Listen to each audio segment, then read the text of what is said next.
Hello, everybody, and welcome to the Spoiler Warning Podcast. This is review number 695 with a review of Kimi. I'm Christopher Schnese. And I'm Steven Miller. And if you're joining us for the first time, the Spoiler Warning Podcast is a weekly film review program. Each week in the show, we're going to dive in, debate, discuss, and argue over the latest films coming to a streaming platform near you. This week, we already had a review of Nightmare Alley, and now we are talking about Kimi, which also came to HBO Max this weekend. And, yeah, this is a film that I was kind of looking forward to, half because I thought it looked interesting and half because I just wanted to make Steven watch this movie. The idea of somebody potentially being killed because of her Alexa was just, I just how could I pass up that, plus it being the new Soderbergh film? It's just everything a guy could want. Yeah, I understand. I dreaded it for the same reason, even though I have had my Alexa unplugged for like a year and a half now. So I am not at risk of this at the moment. Well, that ties into the question I was going to ask you, Steven, which is, are you the type of I think in the past, in other type of films, I've asked you if you're the type of person to put tape or some sort of blocker over your webcam. But are you the type of person who goes into your I'm laughing because Steven just shut his camera cover mid sentence. But are you the kind of person who goes specifically into your assistant device settings and checks the option that says don't ever upload my shit to the server for review purposes or anything like that? Or do you kind of leave all the settings at the default? I tend to leave settings at the default. I'm kind of the target demographic of all these GDPR style rules where it says you have to upfront ask for permission to do things. Yeah. Hypothetically, a lot of apps let you customize before. For me, I tend to not think about it unless I'm confronted with a choice, and then my choice is no all the time. Yeah. An example is can an app upload analytics to better serve the user? The standard thing that iOS always asks you. I'm a developer by history. I understand the importance of that. I say no every time they ask me because I'm why would I say yes? Why would I let them get analytics on me? So I'm in between. I'm not proactively paranoid about privacy, but if you ask me, would I rather have privacy or not? Then I will always say yes, I'd rather have privacy. Yeah, I am, for the most part, I don't care when it's Apple. When it's directly for Apple products, I set up a new Mac, it has that little checkbox that's send all the diagnostic stuff to Apple. I'm yes, please, Apple, take all my shit because I want you to make this product better. I want you to know how I use it. Steve and I are the only they pay attention to radars and bug reports for sure. Well, I know they're not going to listen to a bug, but if they get anonymized data about how my machine's working, maybe they'll do something with that. But I mean, in general, I don't tell my HomePod system to not fire, because even though, the joke is that you're talking to your friend on a podcast and then accidentally Kimi is invoked and starts trying to do things. But I've never had my systems fire when I'm not actively saying something. So I'm never worried about what's going to happen if some sound turns on and it gets uploaded to Apple so that they can make sure Siri's working. I'm mostly Siri has problems and I'd like it to get better so they can have any random recordings of me saying something. I'm surprised Siri hasn't triggered the last several times I've said it just now. I guess they're getting better. I've definitely had it where Alexa fired when I was in the other room having a conversation, and I only found out because I heard her talking, and then I checked what triggered that. Yeah. So and that is kind of an in between, right? Where it if it fired, that's fine, But if you don't realize it because you're in the middle of a conversation and you're far away or something like that, then it gets kind of dubious. Yeah.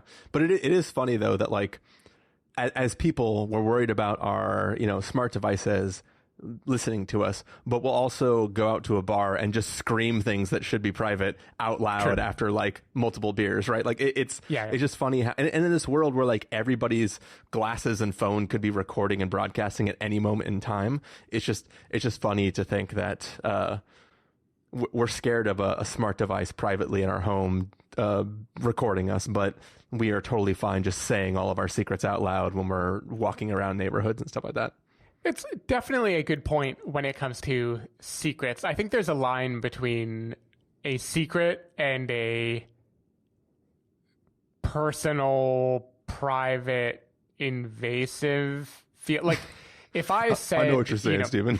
Not only that, but like, if you're talking at a bar, even after several drinks, everyone knows, like, if you're talking about work and you're naming names, there is some risk that someone is going to hear you and understand it. And maybe they'll record it, maybe they won't, but it could be permanent. That to me is different than the like violation you would feel if like you were at home having a heart to heart with someone and that there is just a non-zero chance that exists on the internet now. Like, I don't know. Yeah. I feel like the expectation of privacy, even though after a few drinks you maybe start to believe you have it in a bar, I think you're still like, your mindset, there's like some bit inside of you that knows it is flipped into the I am in public mode and not the I am in private mode. Yeah. And I think there's still just something fundamentally ickier about the idea of being recorded when you're at home. Yeah. I mean, 100% there's something icky about it for sure. For me, like if a third party app pops up the iOS dialog that says, do you want this app not to track you across devices? I go, yes, I want it to not track me across multiple devices. But like my HomePods, I've never really cared, right? Mm-hmm. The only time it's ever been invoked that I've known about it, I've just laughed because I know exactly what invoked it, right? So it's kind of, I don't know. But anyways, we're going to find out if randomly invoking your smart device could be bad for other people in just a moment. What do you say, Steven? We get into this review. Let's do it. We're going to take a listen to the trailer for Kimi, and then we're going to come back and give you a review. What do you want from me? Kimi? I'm here. Why don't you run from me? Call Darius. Hey, hotness! Wow. What are you wondering? What do you know? Kimi? I'm here. Reopen last stream on desktop. I need more kitchen paper. Open yesterday's stream.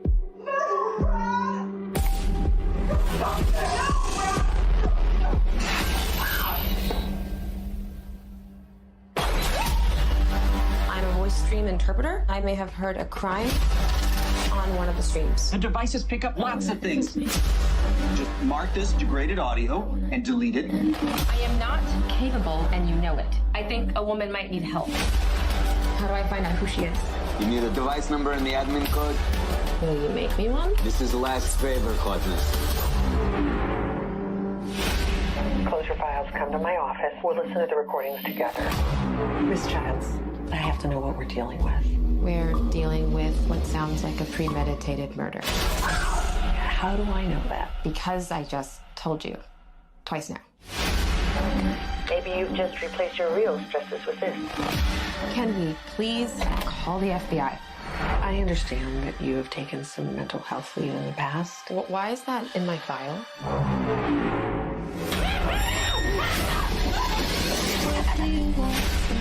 Why don't you run? You said you had her. They did. Now they don't. Kimi, bedtime lights. Is this the only copy? I emailed it to everyone I know this morning. Kimi. I'm here.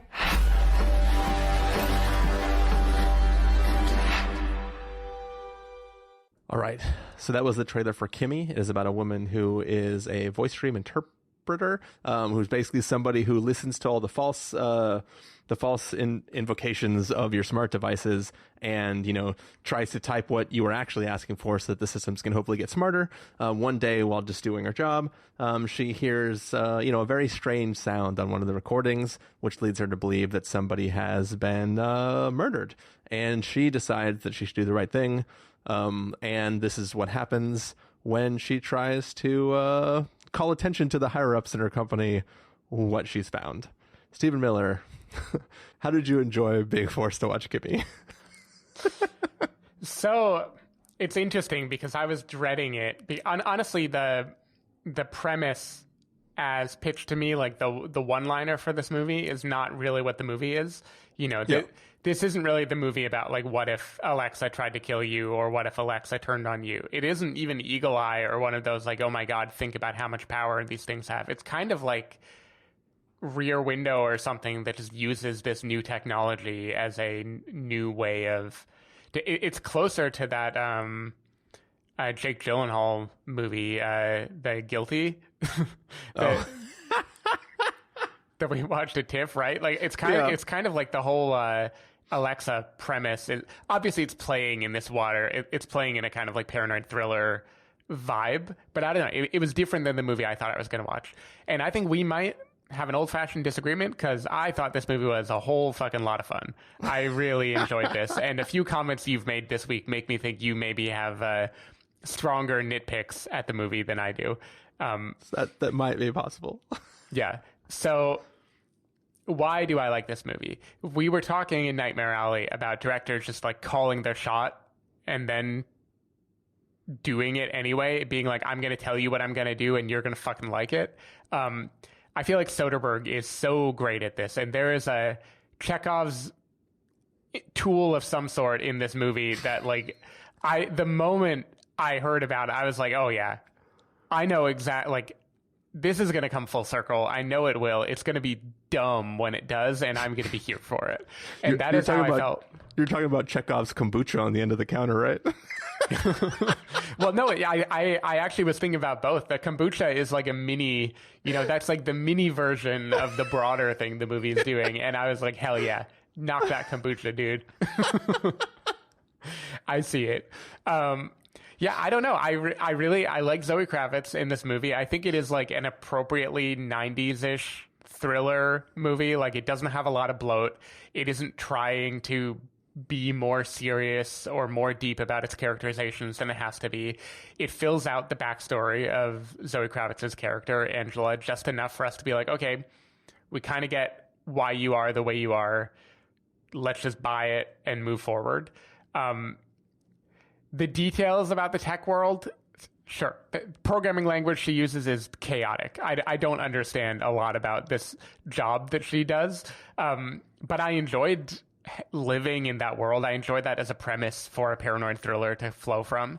I think the style, the camera work, I mean, Soderbergh, he always is having fun. He does something different every time. And here I really like the kind of frenetic way he films, especially when Kimi is outside in the world. He has a lot of fun.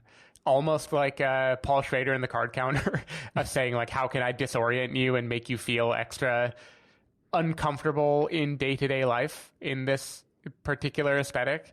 I thought the confrontations with the big company, it had like strong HR scene and the assistant vibes of just like, how can we layer on this idea of an organization being maybe not entirely on your side, or that flip that happens when you realize that rather than being supported, you are maybe being thwarted by the people that are meant to help you. I was just here for all of it. I thought the action was fun. I thought the pace kept it up. It was a nice, lean, less than 90-minute movie. Chekhov's hardware tools worked well for me. Certain characters who were introduced at the beginning of the movie, when they show up later, I thought the payoff was good. And yeah, I just thought it was a tight thriller. Like, Soderbergh is not back to his A game, but this is like a B game that I can have a lot of fun with. And he's not using weird-ass lenses anymore, so I think we can all be happy for that. You mean that when a character moves from one side of the screen to the other, they're in focus the whole time and not constantly going in and out of focus? Yeah. I don't remember any ridiculously wide angle. He certainly didn't pan with any ultra-wide lenses, and I'm very grateful for that. Yeah, for sure. Maybe when she looks into the retinal scan, maybe there's a little bit of fisheye there. I don't remember. Yeah, so as Steven sort of hinted, I have more complicated thoughts about this film. Obviously, I was the one that was most excited to it. I was also throwing around the reductive, not even accurate statement of it's somebody trying to be killed by their Alexa, which I knew was not actually the premise, but it was just the fun way to talk about it. But I think, for the most part, watching this film, this is an entertaining film. I enjoyed the watch. I have no problem with that. Visually, I like this film. You know, like everything that it's doing from the standpoint of this is everything except for the story. I really enjoyed about this film. The performances, the visuals, the just all that stuff was great. Even like the presentation of the tech and stuff like that, I like visually was fun.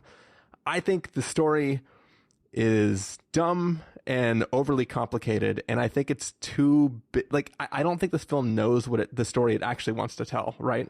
This is because to me it's funny. Like this film is playing in the genre of, you know, a enemy of the state or something, where somebody now has a thing, people know they have it, they're trying to kill them, they're hacking shit, right?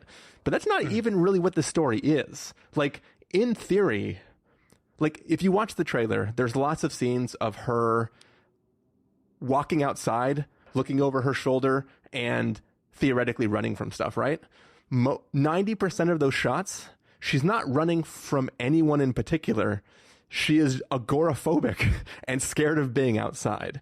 So it's like the film sets up a story about a woman whose challenge about going outside is not that people are trying to kill her, it's that she is scared of being outside. And then it gives her a thing that the whole conflict is that she needs to tell somebody about this thing, but she can't do it remotely. She has to go in. And that is the entire thing she is dealing with until somebody physically interacts with her. For all she knows, there is nothing to worry about, and she is just going about her day and is scared to be out in public. Wildly different film than what they are selling. They are selling enemy of the state. You know, somebody gets on a bike and is going to get hit by a fire truck. You know, like that kind of movie. That is not what we're watching at all. This is just a woman who's scared to be outside and having to go outside to turn something in.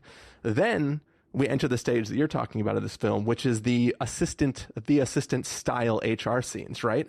But it's not even clear to me whether the reason they don't want to take this forward is purely about the upcoming IPO, or if they know what the tape actually means significance-wise, right?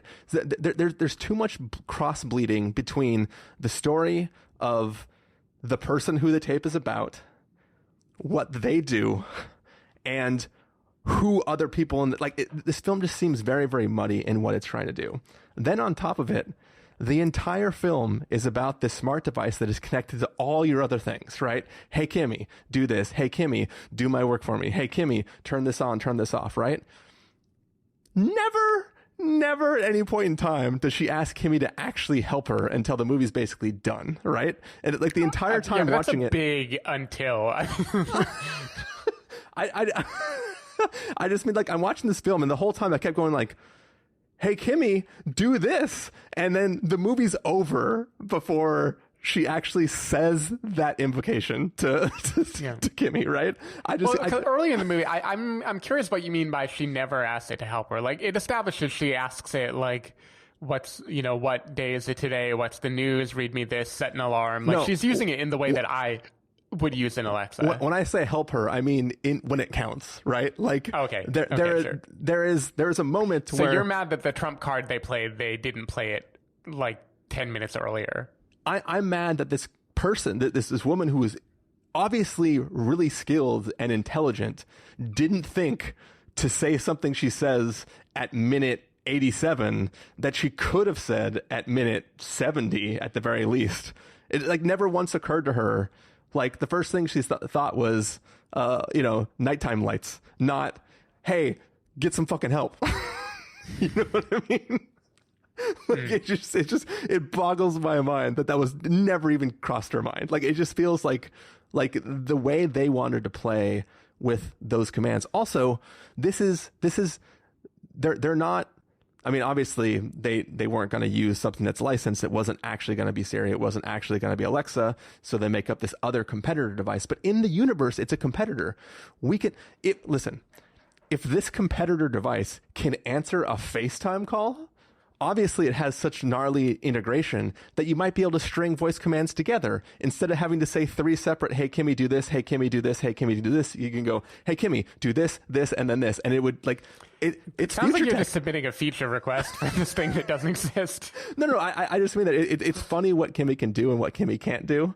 And like, the filmmakers were really keen, or I guess the writer was really keen on the idea of how can I use a voice assistant one voice call at a time? And it felt you know, as cool as those moments are in the moment, it just felt kind of silly to me that the very first thing wasn't, hey, Kimmy, do this. And assuming the device works by your voice, and, you know, any bad person she was interacting with couldn't just say, hey, Kimmy, undo that. It seems like she could have got help a lot earlier than she did, which seems weird to me. Yeah, I don't know. I'll let you go for a little bit before I go on more. Yeah. So one thing that is interesting to me is a bunch of stuff that you criticize as being muddy, I see as clever piling on of patterns. Like I feel like the whole Kimi, by the end of the movie, by the, I don't know, middle point of the movie, not Kimi. Zoë Kravitz's character, Angela.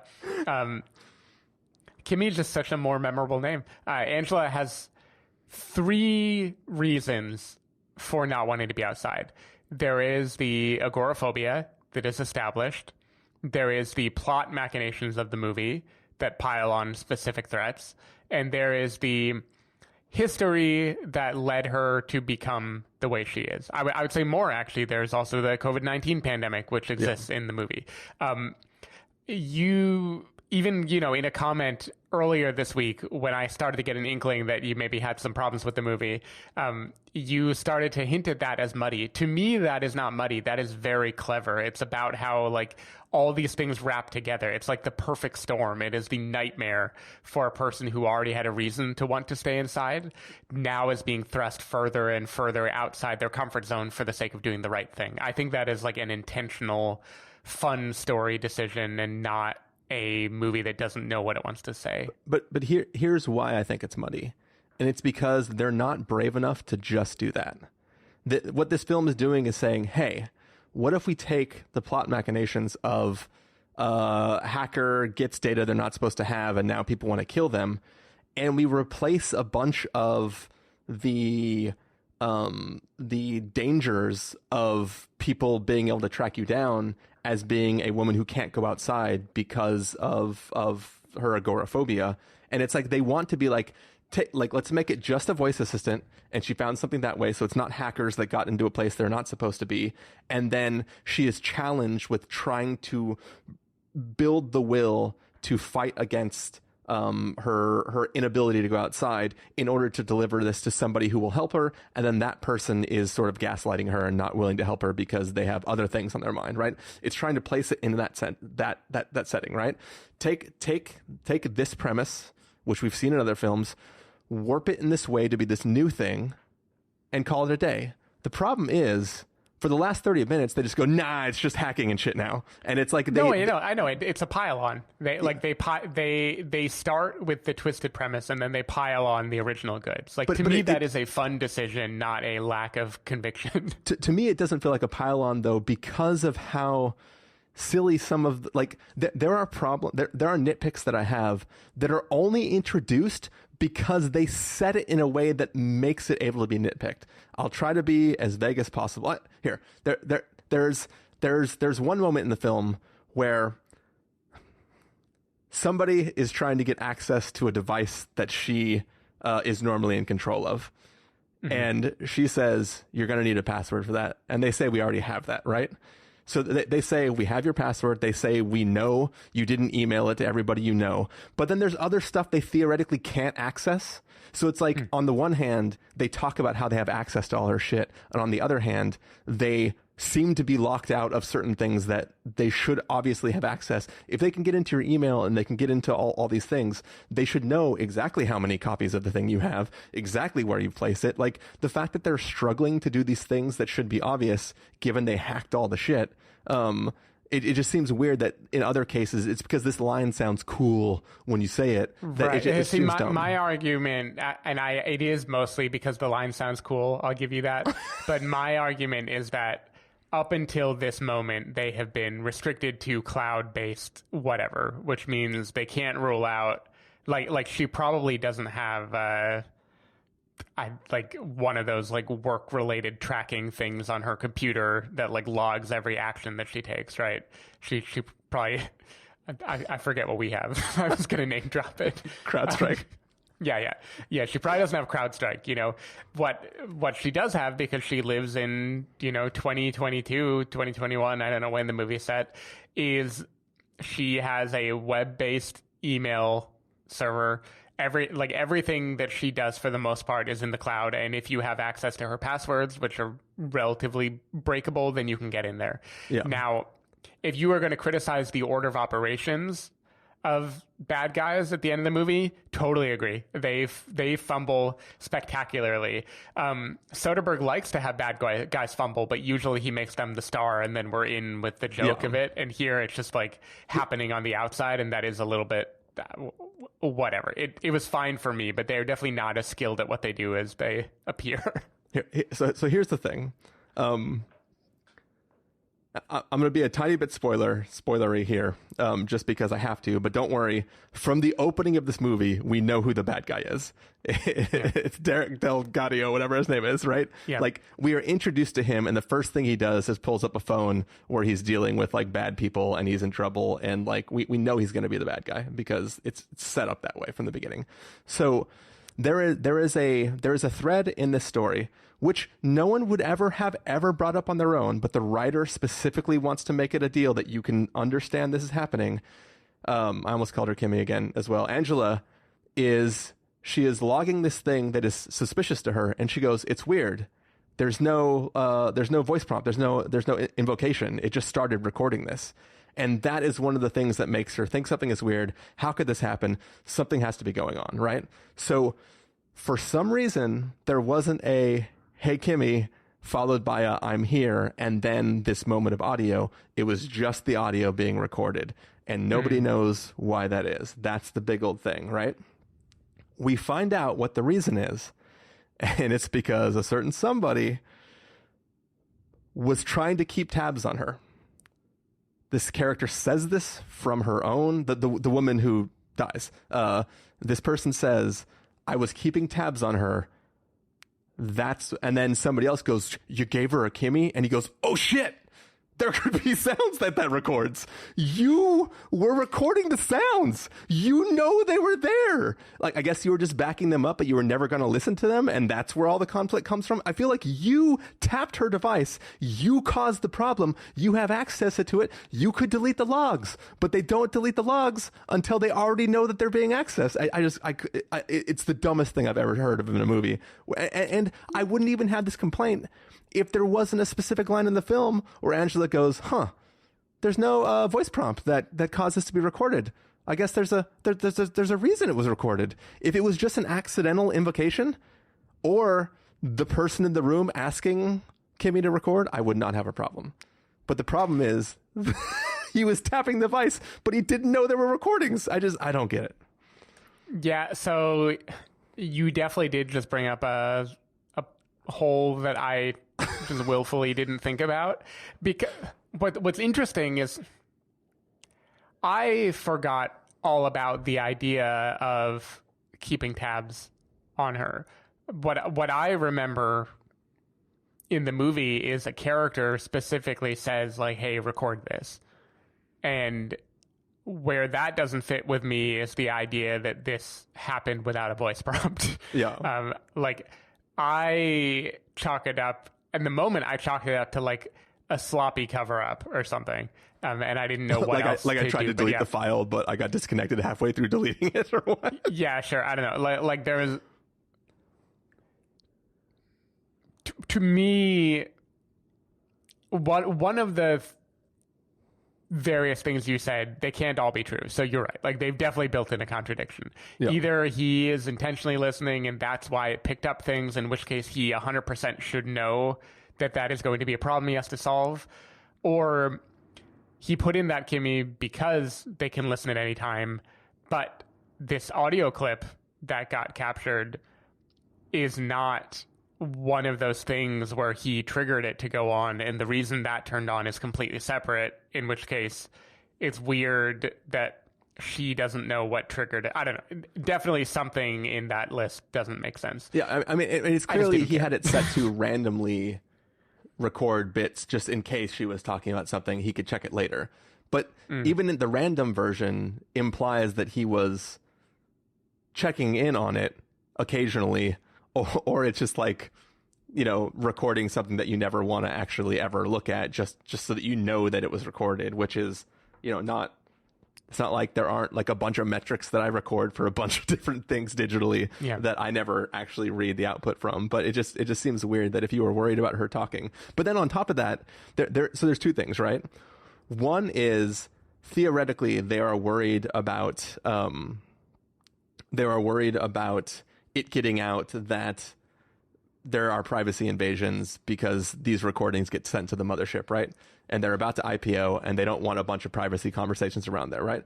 But at the same time, the dead woman was telling him about how easily hackable the device is. So it was like, well, was the concern that she would blow the whistle on how hackable it was? Or was the current concern that everybody would know that you are a piece of shit who is monstrous to women and you don't want to get fired right before your company IPOs? Like, there's too many nested problems that could cause him to want to be a guy who would send assassins after somebody, right?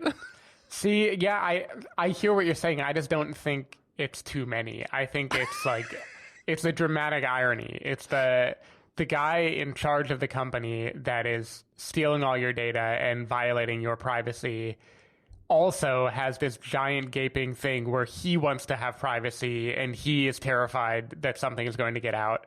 And the company that has to IPO wants to keep a tight ship because that's how capitalism works or whatever. But also there are specific agents trying to keep a close lid on this specific thing. Like, the fact that those are all nested layers to me is fun in the way that No Sudden Move is fun, where it's like there just keeps being more on top. There's like there's someone else involved, there's something else to it. Yeah. I agree with you in terms of like the cleanest, tautest narrative. It isn't that, but I think the piling on is an intentional, enjoyable thing, not a thing that ruins the story. Yeah. I will 100% give you the reason for why the clip showed up in the beginning. Somebody made a mistake.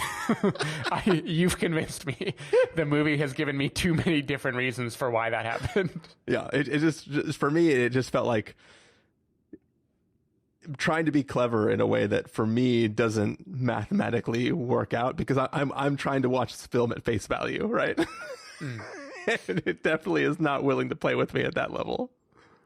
So can we talk a little bit about Angela's behavior in the movie? Because like you mentioned, we were chatting about this movie a couple days ago, and you mentioned like, is it agoraphobia or is it like germophobia or is it an entirely separate thing? Well, because again, the movie... I was specifically saying that she says she's agoraphobic. We see her not being able to go outside, but then she does a lot of mannerisms that remind me of like stereotypical filmic OCD. And and like the sort of jokingly reductive comment I made was like, OCD is not agoraphobia, or agoraphobia is not OCD.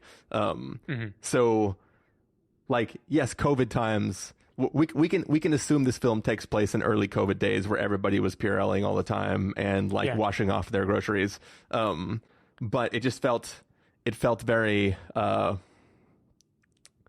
it felt very like, how many things are you trying to pile on here? I mean, that's how I felt to the universe when COVID started, which again is my like, once again, I think it is a pile on. Like, I think in this case, there's an inciting event that we learn about that makes Angela become fragile in some way or desire to have this level of control.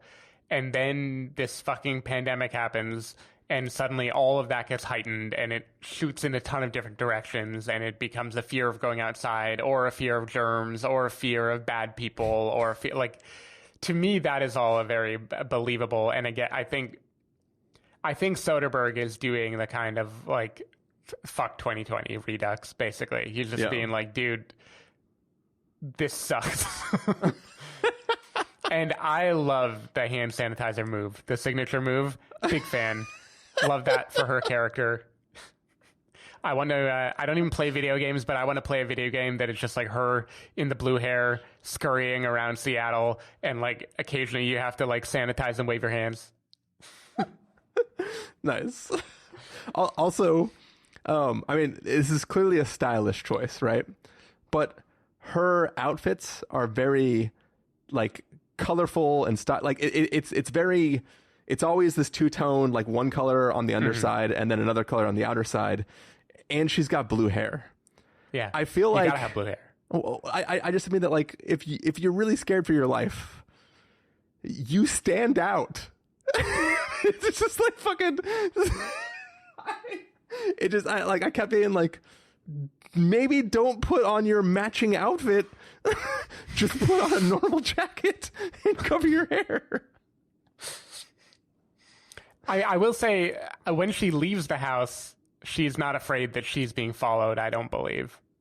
True. But I just feel like, in like the town, she has enough common sense to immediately go to a bathroom and just cut her hair off. Yeah, bash her face. Yeah, and smash her face on a sink, yeah. If I can nitpick for a second, as long as we're talking about bad guys not always being good at their jobs, do they know how to close blinds?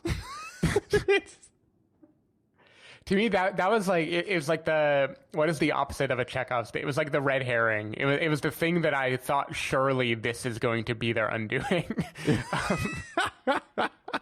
I mean, wasn't it though? I don't know, actually. I mean, I guess technically, I won't say it. We'll talk about it after. But yeah. Anyway, I like Kimi. In more positive notes, how fucking sick was that apartment? That was really cool. I'm into it. Is this just all the apartments in Seattle? Is that? I don't know. I mean, apparently now a comparable apartment in Seattle is like as expensive as San Francisco. So I don't think they're packing that square footage. Okay. I don't know how Angela got her place. Yeah. Also, if you were a voice print interpreter, whatever person, do you think you'd be dog fooding your Kimi device? Or would you be like, yeah, I'm not going to put one of these in my apartment? I probably would not put one in my apartment.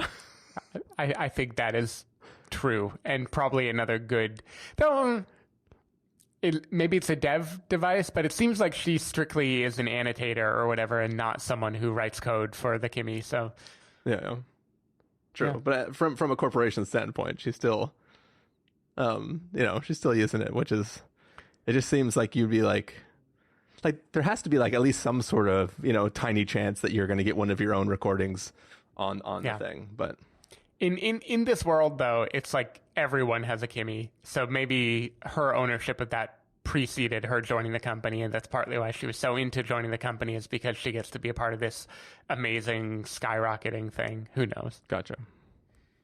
One of the other things that I joked about when we were talking earlier, not on the recording, because a friend and colleague called attention to the fact that the Rotten Tomato on the Rotten Tomatoes score is like critics high 80s, everyone else I forget what it was, like 60s or 50s or whatever it was, and it was like, it just seems like shocking to me. And I definitely, the thing that I jokingly said there is I feel like this film is sort of going for the Don't Look Up sort of like, see man, it's like saying something about the current condition of the world and like something about our surveillance society. I don't know why I chose that voice, but to me it feels like this film is getting a bump because it's like, see, companies and your data, right?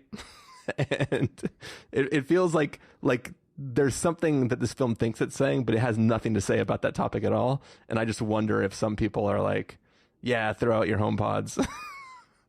Yeah, I don't know. I mean, first of all, I don't feel like the film is saying anything beyond just what, like, paranoid thriller is a whole genre, and that has always been the subtext, forever. Yeah. The companies are spying on you, the government is spying on you, other people are listening to you, they're wiretapping you, it's the conversation, it's whatever. Like, I have trouble thinking that was so specific in this case that it made critics love it, as opposed to any of the other like terrible paranoid thrillers that have come out before. I would say to me, I would argue it's just a good movie, and that's why critics loved it. And I'm more curious why audience scores were more negative. Like if I can, I don't know, culture war it a little bit. Maybe they don't like the like female tech star of it as a character. Maybe that's like them considering it a, I don't know, what do they call Mary Sue, whatever the fucking misogynist people say when they don't like a lead character. But I feel like she's one of the good things in this movie, and that should be universal. But I don't know. She's great. I would think it would be pretty universal to like this movie too. Yeah. Otherwise, if I do have to live in a world where critics are giving this a bump over regular people for personal reasons, I would say it's more likely Soderbergh. Just a and thing like attached them to it. knowing, like them knowing it's him means they're scaling in on the panache more, and they're overweighting that compared to everything else because they're like, hell yeah, this is what I go to when Steven Soderbergh says he's making a movie. Like I kind of felt that with High Flying Bird. That was the NBA movie that people seem to really dig, the iPhone made NBA movie. Yeah. And I liked it fine, but I didn't really understand the hype. And I felt like if another person made this movie, you might not talk about it. So maybe that's it at play too. Yeah. I feel like in a different universe, this feels like a movie that I would be the only person that likes. And I just got so lost in like the story it tried to pile on top of itself that I was like, man. And then when I saw that everybody else loves the movie, I was like, man. Yeah. That is funny. So you have succeeded in the podcast in that I now believe the story like doesn't really make sense. I mean, technically that's one on the scoreboard for me, but I feel like that's like a net loss for the universe. Oh, wait, it doesn't bother me though. I still like the movie. Yeah. I just mean that like your role is the defender, and I just, like the supervillain just won. Yeah, it's okay. All right. Well, it's about that time, Steven. Should we get to our verdicts for this film? Yes. All right. If you're going to give us a must-see, recommend with the caveat, wait for Endel, pass with the caveat, or a must-avoid, what would you give it? I go with your heart, Steven. Must see. Okay. You must see this. I was going to downgrade it to recommend with a caveat, not only because of your points, but also just realizing as I went in to defend this movie that it didn't leave as much of a mark as I felt the moment it ended on Sunday that it was going to. And so I think that does speak to this being a movie that maybe is fun in the moment, but doesn't quite have the staying power I would love to have.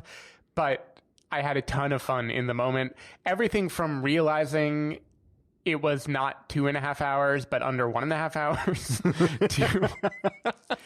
to the filmmaking style, to wondering, what do you order for breakfast at a food truck? I don't know. I want to find out. The world of this movie just... I found the experience enjoyable from beginning to end. The music cue is on point. The character of Kimi, again, could be the star of a video game or an anime or some other thing, and I would definitely watch that shit. Yeah, I don't know. I had a lot of fun in the moment. I think you'll have a lot of fun in the moment, too, if you seek this out. Ask me in 12 months how much I remember this movie. Maybe it won't be so much, but that's not what it's for. Soderbergh makes one of these a year, so you can just watch it and not have to think about it again. Yeah. For me, I'm gonna knock it all the way down to a wait for rental. Ooh. To be fair, it's not that I think this film is actively bad. I enjoyed my watch of it. I had fun with it. I just thought some of the writing was bad. And that knocks it down for me significantly, because I was watching the whole second half of this movie going like, but what about this? What about this? But what about this? What about this? That doesn't make any sense. What about this? Out loud, triggering your HomePods. I'm here. But yeah, I mean, for me, this is one of those like Christopher's rating, wait for rental. Everyone else probably recommend. Like, I think it's fun. Like unless you're me, I feel like you'd be hard pressed to like actively dislike this film. It just might not stick with you for very long. But I had fun with it still. And yeah, that's all I have to say about that. There's one thing that really, really bothered me, which is I'll give you the real explanation after we stop recording, because it would be kind of spoilery. But the last shot of this film, right? There is something absent from those scenes that was present every time anybody was outside in the previous scenes, right? It's like every time you look down at that food truck, there's a lot of people who are wearing certain things. Right. And then smash cut to like everybody feels differently because however this movie plays out, and suddenly COVID doesn't exist anymore. No, or time has passed and we learned about the likelihood of transmission from touching things and the likelihood of outdoor transmission, and we adopted different standards because of that. I just feel like I don't know how much time actually passes between the end of this movie and like the last shot of the film, but it just felt like a sudden like, oh, and literally the whole world's better now.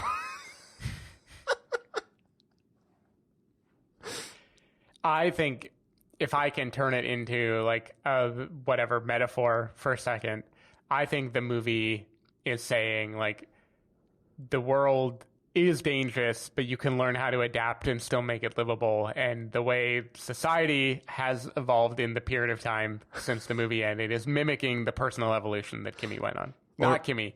God damn it. Her name is Angela. Maybe it's like a Sean Baker thing. And and it's Angela's idea of what she'd like the end of this film to be. Mm-hmm. All right. Anyways, that is the end of our review of Kimi. Stephen Miller, people want to find you throughout the week. Where can they do that? People can find me at twitter.com/sdavidmiller, sdavidmiller.com, or just call Yuri if you can't. He'll figure it out.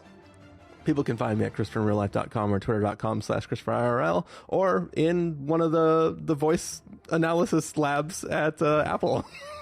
If you want to find more episodes of the show, you can do so at thespoilerwarning.com. If you want to subscribe to the show, you can do so on Overcast, Stitcher, Apple Podcasts, or wherever podcasts are found.